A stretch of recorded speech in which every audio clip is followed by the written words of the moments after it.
Guys, my name is King-Hushin. I'm here to speak to you about the effects of alcohol on marriage and family.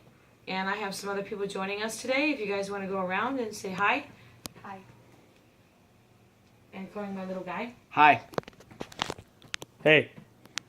So the goal here is to kind of explain this topic. Of course, it's not an easy topic to really discuss, but I chose this topic really because it really has truly impacted my life a great deal on many levels. One, I think because I grew up with it. You know, my parents were alcoholics for about 12 to 13 years.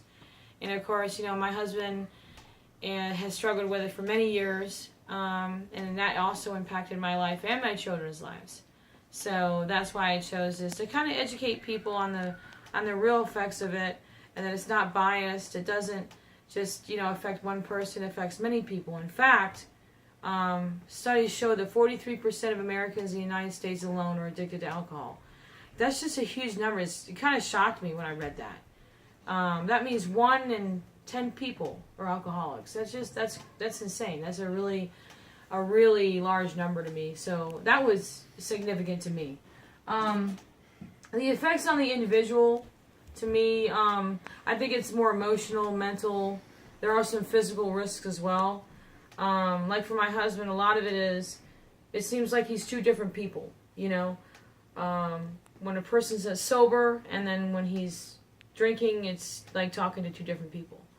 And the reason why that's so impactful is because, you know, they react differently. They behave differently. They even talk differently. It's just like split personalities almost. Of course, I talked about the research. In fact, psychologically, they say that people that drink also can have long-lasting effects, even if they stop drinking, they can still have effects from it. The effect on marriage has to do with trust factors, intimacy, communication, conflict. And from my own experience, the thing that I ran into is that trying to talk about it was always difficult. Like trying to bring it up, you know, trying to communicate with him and talk about the problem. But when I did, it usually ended in an argument. Usually ended in fights. We could never communicate. And I hope that by talking about this, that it helps me and it helps others that are being affected by it. On the children and the family unit, it really builds wedges, meaning a disconnect. It creates a disconnect because, you know, the children are affected because they have to see their father or mother acting differently than they are when they're sober. So it confuses them. Because, you know, they're looking for guidance, they're looking for leadership, they're looking for, you know, that person is their idol or even somebody that they definitely look up to. And so when they see them like that, it affects them emotionally and mentally. They just don't know what is going on. So it's very, very vital that, you know, parents understand that. The power of influence is one of the greatest things that one can possess. And that's the reason why this affects children so deeply. It affects them by behavior. You know, my own children. You know, I've had to watch them sit back and watch it. And I know I have a 16-year-old son, and I'm saying that I know that it affected him. I know it did. Next one. For example, you know, children are subject to abuse. You know, not just physically, mentally. Studies show that children that are exposed to alcohol are generally have higher risk of becoming alcoholics themselves.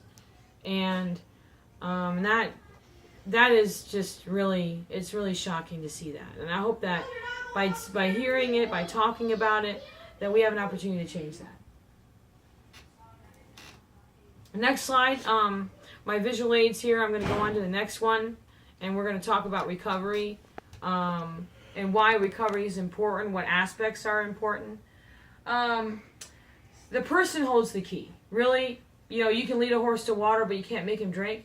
In other words, if you tell somebody, hey, you have a problem, yes, that's fine and great, but I still think the person really holds all of it.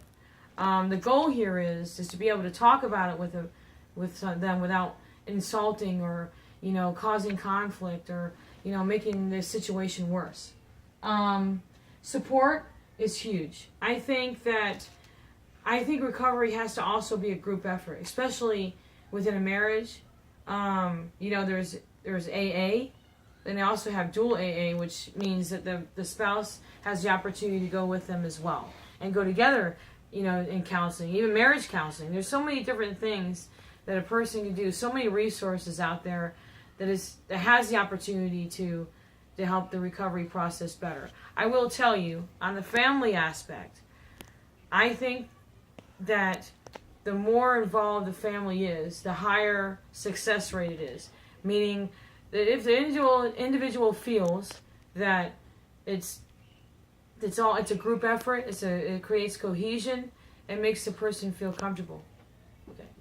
And the children also have to be involved.